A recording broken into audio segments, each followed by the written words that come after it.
लिखेंगे आप लोग। क्वेश्चन नंबर अगला है, दो संख्याओं का योग 8 है तथा उनके व्युत्क्रम का योग 8/15 है तो संख्या ज्ञात कीजिए। कहने का मतलब यहाँ पर ये है कि आप लोगों को संख्या पता होना चाहिए। क्या पता होना चाहिए? संख्याएं। दो संख्याएं दी हुई है, अगर उन दोनों को हम जोड़ कर लेते हैं कितना आना चाहिए? 8। और अगर उनको रेसिप्रोकल कर ले, व्युत्क्रम कर ले तो कितना आना चाहिए? 8/15। तो कहने का मतलब यहाँ पर है, क्वेश्चन नंबर गा है ये, माना पहली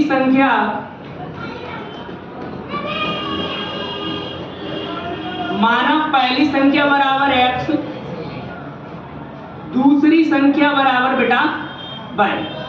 अब यहाँ पर पहली कंडीशन में एक आगे अगर दोनों को जोड़ दें, क्या कर दें? जोड़ दें।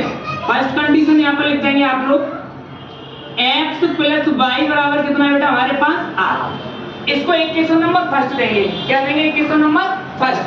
उसके बाद में सेकंड शर्त में ये कह रहा है कि अगर इनका रेसिप्रोकल करते हैं। रेसिप्रोकल का मतलब क्या होता है कि जैसे मैंने कोई भी संख्या मान ली, यहाँ पर मैंने मान लिया x।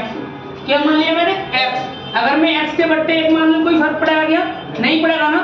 तो मैंने यहाँ पर x के बट्टे 1 मान लिया तो ये संख्या बन गई अंश बट्टे हर। अंश बट्टे हर। और जब मैं उसका रेसिप्रोकल करूंगा या व्युत्क्रम करूंगा तो ये बेटा जो हर है वो अंश बन जाएगा। और अंश कौन बन जाएगा बेटा? हर। तो इसकी कंडीशन बन जाएगी 1 बेटा f।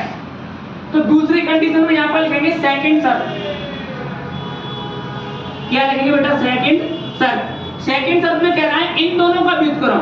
इसका व्युत्क्रम क्या बनेगा? 1/f। इसका व्युत्क्रम बेटा 1/22।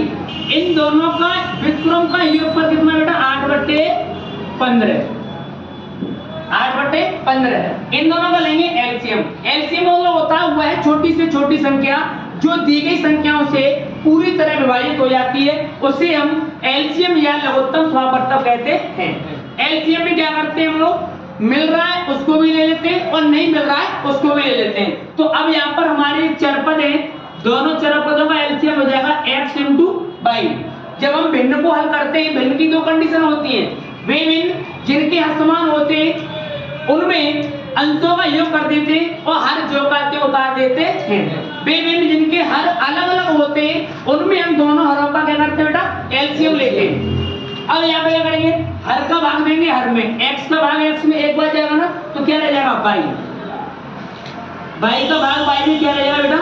x बराबर आ जाएगा 8/15।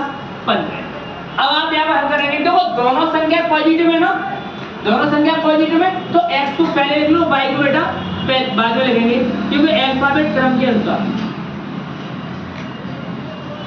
अब आप थोड़ी सी बात ये देखेंगे कि x + y की वैल्यू कितनी है हमारे पास? इक्वेशन नंबर फर्स्ट है ना, है या नहीं है? तो आप लिख देंगे इक्वेशन फर्स्ट से। इक्वेशन फर्स्ट से तो 8/x × y बराबर 8/15।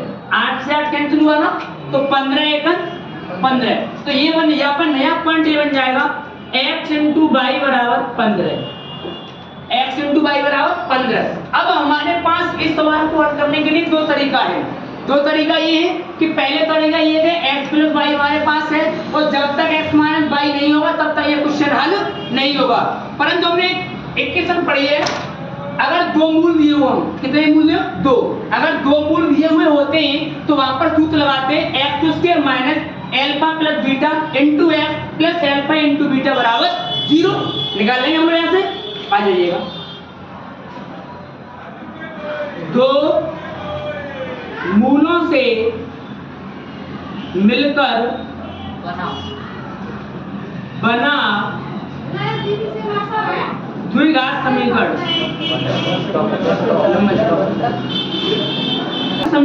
इसका सूत्र होता है हमारे पास x² - α + β × x + α × β बराबर 0।